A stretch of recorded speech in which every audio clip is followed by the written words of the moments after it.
Terima kasih yang saya hormati teman-teman semuanya, teman-teman media, Pak Don dan Pak Irjen. Jadi setelah kasus itu mencuat, saya menugaskan tim kami yang dipimpin oleh Kepala Inspektur, kemudian dengan beberapa anggota serta dari Dirjen yang menangani bantuan. Kita tugaskan malam itu juga langsung dan dilanjut besok paginya. Tapi sebetulnya saat itu sudah mulai ada titik terang hasilnya. Cuman kita belum berani menginformasikan kejadian yang terjadi di Depok itu seperti apa.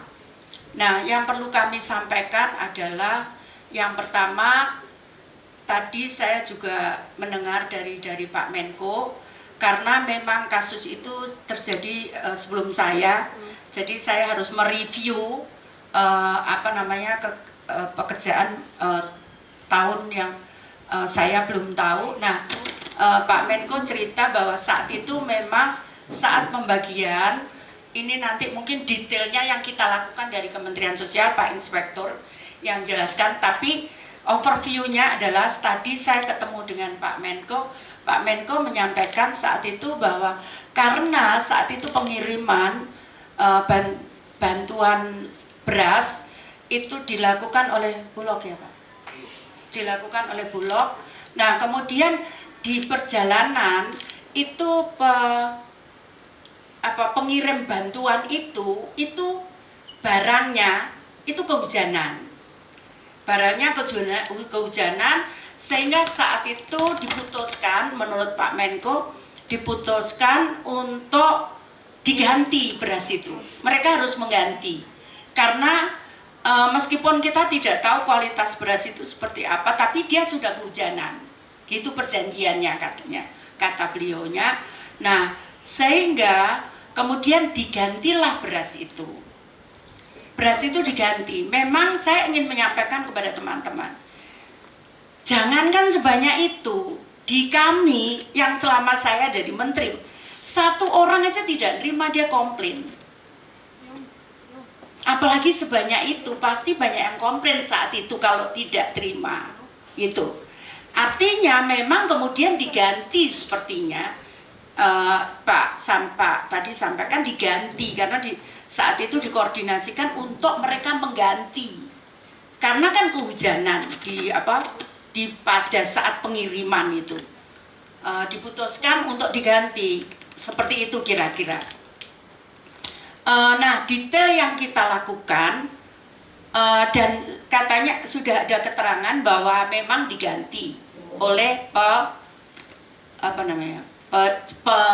penerima jasa transporternya beras itu, bantuan itu. Nah, yang kedua mungkin Pak Inspektur bisa menjelaskan secara detail yang sudah kita lakukan. Jadi saya tugaskan untuk tim kami dari Inspektur Kementerian Sosial bekerja sama dengan Polda Metro Jaya, kemudian Bareskrim dan Dinas Sosial Depok, kemudian TKSK, pendamping sosial kami, pendamping PKH dan sebagainya untuk mengecek sebetulnya ini bantuan apa begitu.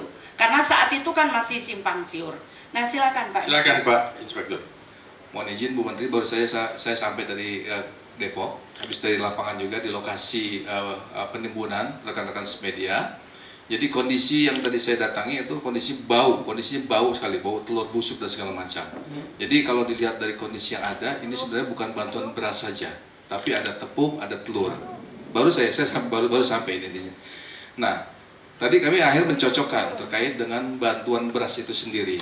Jadi bantuan terutama karung beras, memang ada 20 kilo, ada 5 kilogram. Seingat kami pada saat bantuan itu diluncurkan untuk beras 20 kilogram, itu ada tulisan bantuan Presiden melalui Kemensos. Maaf, kebetulan saya masih punya dokumentasinya, izin Bu Menteri. Ini tahun berapa? Tahun 2020 Bu Menteri. Ini tahun 2020 ya, bulan Waktu itu pas penyaluran kami melakukan monitoring evaluasi. Jadi waktu itu juga kami sudah melakukan evaluasi monitoring. Ini rekan-rekan semua. Ya, ini auditor saya, belum auditor saya. Itu tertera ada stiker bantuan presiden melalui Kementerian Sosial. Nah, ini yang kami coba tandai di lapangan. Nah, tadi pada saat kami di lapangan juga ada foto juga, kami tidak menemukan itu. Jadi diduga. Nah, ini yang sudah kami lakukan dari kemarin sampai tadi pagi. Dan tadi juga sudah dipanggil pihak Bulog, izin Bu Menteri. Pihak Bulog juga sudah menjelaskan bahwa memang untuk bantuan beras ini pihak Bulog melakukan kerjasama untuk pengiriman dengan SSI, Store Saing Indonesia. Dan ternyata SSI itu sendiri melakukan kerjasama dengan pihak JNE. Nah, ini yang sedang kami melakukan penelusuran kembali.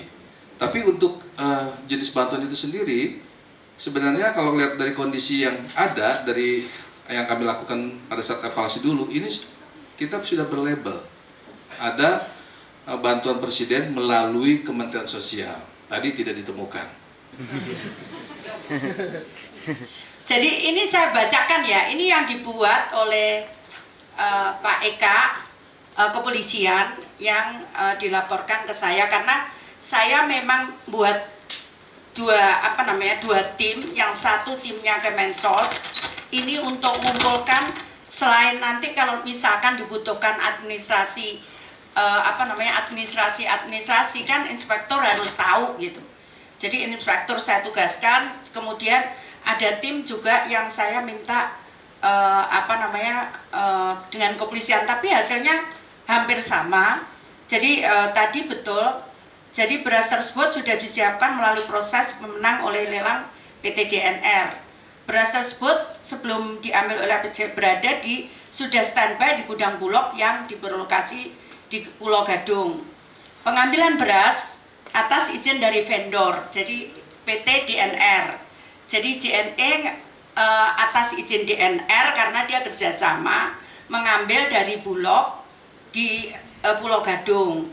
Kemudian JNE mendistribusikan ke door to door, ke penerima. Nah, kemudian pada saat pengambilan kondisi lagi hujan, sehingga ada sebagian beras yang basah. Saat itu ini nyambung mungkin tadi yang disampaikan oleh Pak Menko, diputuskan harus diganti oleh transporternya. Nah, dikarenakan beras basah, maka itu adalah tanggung jawab pihak JNE. Dan beras tersebut sudah diganti oleh pihak JNE dengan paket lainnya yang masih bagus. Dikarenakan beras basah, maka itu adalah kesalahan operasional pihak JNE dan tidak dibebankan ke pemerintah. Atas kejadian tersebut telah dibayar ke pemerintah. Ya. Beras yang ditimbun adalah beras rusak yang milik pihak JNE dan bukan milik pemerintah karena sudah dibayar oleh pihak JNE. Seperti itu kira-kira. Enggak, saya ingat kalau penimbunan itu kita tidak tahu, pasti itu ada saat itu ada kesepakatan ditimbunnya bagaimana. Tapi kalau proses penggantian itu ada. Jadi kalau ada barang rusak atau tidak perform itu memang harus diganti. Cuman saat proses penimbunan kami harus dalami lagi nanti itu seperti apa gitu. Tapi kalau barang rusak ya memang harus diganti. Itu otomatis. Otomatis. Ya, di perjanjian kontrak pasti ada itu. Di seluruh proses pemerintahan itu pasti ada. Yang rusak ini mau diapakan itu yang nanti mau kita cek. Ya. Ini sudah mulai ada titik terang bahwa itu adalah barang rusak gitu loh, yang mungkin perlu diklarifikasi bahwa tadi di lapangan Pak Inspektur nemukan tepung atau telur itu juga belum kita adakah kaitannya ini kita belum tahu gitu ya. Sampai kemarin malam saya komunikasi, ini masih dikumpulkan bukti-bukti untuk itu. Jadi termasuk bukti penggantian, kemudian bukti transfer penyaluran gitu. Itu masih dikumpulkan bukti-buktinya. Sampai semalam tadi saya masih mendapat kabar itu. Begitu. supaya kita fair saja, kita nggak tahu. Tapi yang tadi dilihat memang tidak ada. Nah, Pak Irsyad nyampaikan dulu tuh ada loh seperti ini. Tapi tadi nggak ada. Tapi apakah itu dilepas atau tidak kita nggak tahu. Tapi ini masih ini kan? Ya, begitu. Nah, satu. Yang kedua mungkin saat itu mungkin loh. Kenapa disuruh ganti? Karena rusak tadi barangnya. Itu bagian dari pengawasan. Jadi ini ada lagi, sorry saya enggak.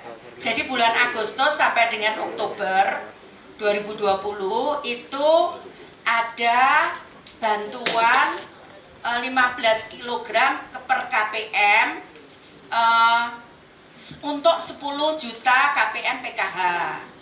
Nah, ini dilaksanakan Bulog gimana nih Pak?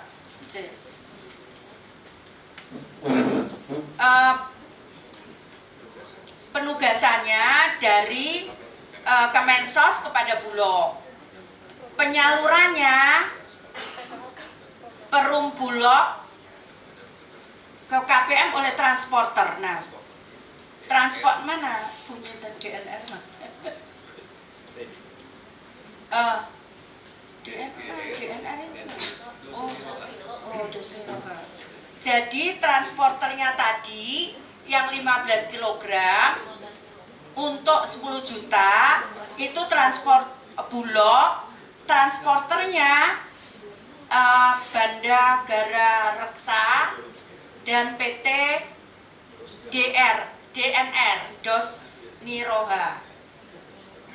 Itu.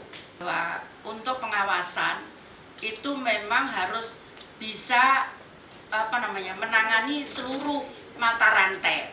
Jadi saya jelaskan seluruh pada pejabat di Kementerian Sosial bahwa seluruh mata rantai itu harus clear, gitu sehingga saat diterima, saat dirasakan oleh penerima manfaat atau penerima bantuan itu mereka maksudnya ya kalau dapat bantuan itu tentunya senang begitu.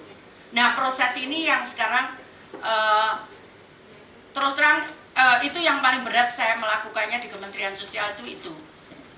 Sekarang ini selalu misalkan saya ada program apa, tolong dikontrol untuk pengawasannya itu dari awal. Jadi dari mulai contohnya misalkan kami lelang itu pun diawasi oleh dari APH, kemudian sampai ke pelaksanaan seperti itu. Dari kami ya kan karena ini sifatnya masih informasi baik dari yang kami dapati dari media. Nah, jadi tugas kami adalah mendatangi TKP dan melaksanakan giat pendidikan. Nanti ini memang termasuk yang tengah kita dalami.